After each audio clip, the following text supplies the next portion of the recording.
तुम्हारा धर्म कभी छोटा नहीं होता, ना कभी घटता है ना बढ़ता है। धर्म अपनी जगह पे विद्यमान रहता है, लेकिन अधर्म और अनीति इतनी बढ़ जाती है कि ऐसा प्रतीत होता है देखने में कि धर्म जो है छोटा हो गया है। तो वो दिखना बंद हो जाए, धर्म बड़ा हो जाए, इसलिए भगवान का प्राकट्य होता है।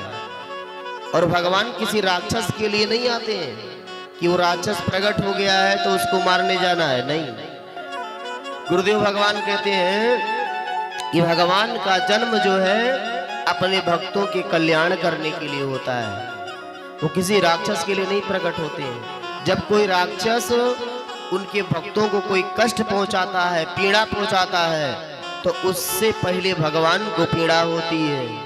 इसलिए भगवान उसी प्रकार का रूप धारण करके जिस प्रकार का उस समय जरूरत होता है और जिस प्रकार का उन भगवान के भक्त रूप देखना चाहते हैं, उसी रूप में भगवान प्रकट होकर के और समस्त जन धन का जो है बचाव करते हैं और सुरक्षा पहुंचाते हैं।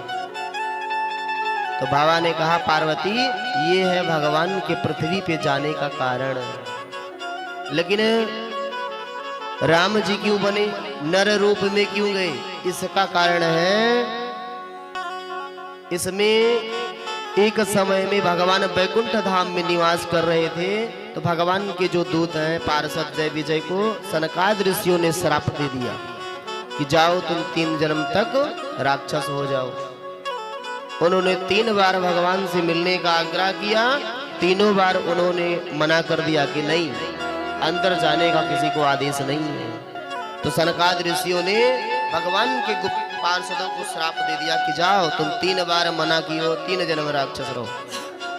अब जब तक भगवान आए तब तक तो श्राप दे दिए। तो भगवान ने कहा कि नहीं, ऐसा नहीं करना चाहिए था। तो ऋषि इत्यादि ने फिर श्राप कहा कि तुम इतने विशाल असुर बनोगे, इतने प्रतापी होगे कि भगवान को ही तुम्हें उद्धार करने के लिए जाना पड़ेगा।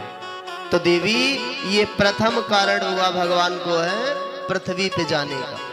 और द्वितीय कारण है कि एक बार नारद ऋषि ने भगवान को श्राप दे दिया, तो उसके कारण भी भगवान को जाना पड़ा।